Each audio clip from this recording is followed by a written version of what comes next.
Okay, so we're going to get into the design argument. The design argument has in some form or other has existed for probably thousands of years. The version we're looking at comes from a man named William Paley. He was in English. He was a theologian. He reasoned about God. He was Christian. 1734 to 1805. Why are we reading some old English guy? Well, there are two reasons. One is that his statement of this argument has been very influential because people think he gave a really good example that really illustrates it very well. The other is that it's free. Because it's so old, it's in public domain, and it's in English, so we don't have to translate it from some other language. So we have this free, influential statement of this argument, and that's why we're looking at his version of it. So the ultimate goal of Paley's argument is to show that God exists, and he's going to get get to that conclusion by drawing an analogy between how we think about watches and how we should think about the world. That's this big analogy that people like about his argument. So his basic argument is like this: if a watch exists, if you were walking in a field and you kicked a stone, you wouldn't think anything of it. But if you happen to kick a watch, you would think, oh, there's a powerful intelligence, a being of intellect and some ability to manipulate the world. Having encountered this watch, I believe there is such a being. And the world, Paley thinks, is much like the watch. And so if the world exists, he thinks, then there is a supreme intelligence. That's the basic argument. But we need to understand, well, why does Paley believe that if a watch exists, we should conclude that there is a powerful, or at least was a powerful, intelligent being? And in what way is the world like the watch? So that's what we're going to get into in the rest of this unit. So first, we're going to figure out Paley's argument that the watch has a designer, and then we're going to formulate an analogous argument for the world. So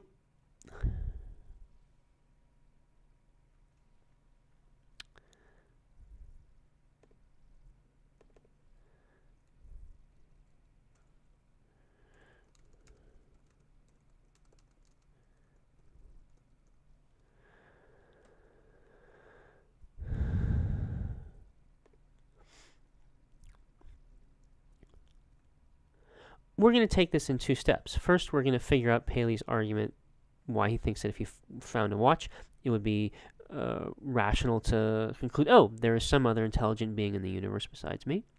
And then why Paley thinks that the watch and the world are similar. And so formulate an argument like just the watch argument and formulate the world version of the argument to get to the conclusion that there's a supreme intelligence.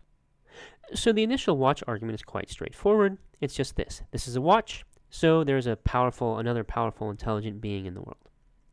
Well, okay, what do we think about this argument? The first thing we should think about this argument is this: it's invalid. It might be like Spot is a dog, so Spot is a mammal. It might be that no matter what, if the premise is true, so is the conclusion. In any situation in which there's a watch, there's also some powerful intelligence. But it might instead be like Spot is a dog, therefore Spot can fly. We can't tell because at best this argument is missing a connecting premise. And so we want to see, okay, well, what connecting premises might we put in there to connect the premise and the conclusion? And maybe we'll find a good one, and maybe we won't. So that's what we're going to have to. We're going to have to see if we can what the connecting premises might be, and ask how good are they. Alright, so to figure out what's going on, we might consider Paley's contrast between the watch and the stone. Paley says, consider the argument, this is a stone, so there is a powerful intelligence. That doesn't seem like a very persuasive argument, so the question is, what's the difference between the watch and the stone? Well, the basic answer is that any watch you find was designed by a powerful intelligence, and stones don't seem like that. So that's the basic idea. You encounter a watch, why do you think there's a powerful intelligence? Because you think a powerful intelligence created it. I mean, you could have a different view. You can think, oh, actually watches are really interesting. Not only do they tell time, but also they create minds. They bring people and spirits and ghosts and all sorts of things into existence, right? That's not the argument. The argument is, how could there be such a thing? Something designed it. And stones don't seem to require design. So here's a valid version then of the watch argument. This is a watch. any watch was designed by a powerful intelligence, so there is a powerful intelligence. And this seems like actually a pretty good argument. It's valid, and both the premises seem true. And where's the powerful intelligence? All the people around us, and in particular the watchmakers. So, good argument. But we want to ask, is the second premise true? We think it is, but remember that we're interested in the watch argument not for its own sake, but because Paley's going to use it, going to try to then sort of take the watch argument and transfer it to the world argument, and so we want to understand exactly how this watch argument is working, and in particular, then all the questions are going to have to do with the second premise, assuming, yeah, I found a watch. Now, why should I believe that any watch was in fact designed by a powerful intelligence? I mean, we all do believe that. Why do we believe that? Well, one reason is experience. How do I know that watches were created by designers? Because I've been told that they were by people who I trust, who saw them being created, or were told by other people, who were told by other people, who were told by other people, who saw them being created. So how do we know that watches, that if there's a watch, there's a powerful intelligence? Because we have more or less direct experiences of watch creation. We've seen them being created, and who are they always created by? Us, and we're powerful intelligences. So that's a good reason to believe the second premise, that every watch is designed by a powerful intelligence, but it won't do Paley any good, because remember, Paley wants to compare the watch and the world, and the problem is that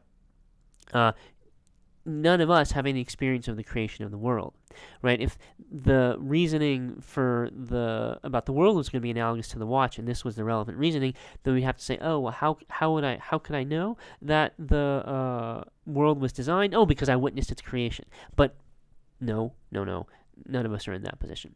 So Paley is going to have to take a different view, and Paley is going to say about the watch that we could know that the watch was designed by an intelligence without having observed the watch's creation.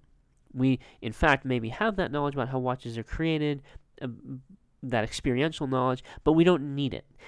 We could know nothing about how watches sort of were created and reason to the conclusion that, oh, they were created by a powerful intelligence.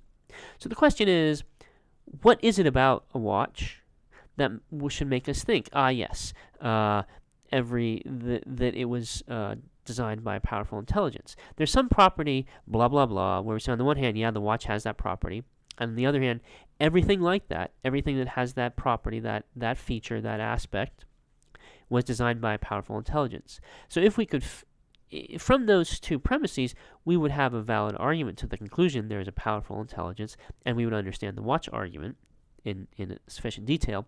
The question then is, okay, how does this argument get filled out? How does Paley, what is the property, what is the aspect, what is the feature of watches that Paley thinks, aha, yes, if a watch, if we encounter a thing that's like that, then we think it was designed by a powerful intelligence. And maybe it's going to turn out, indeed in Paley's opinion, is going to turn out that watches and the world are similar in sharing this feature. So we need to find out what is this feature.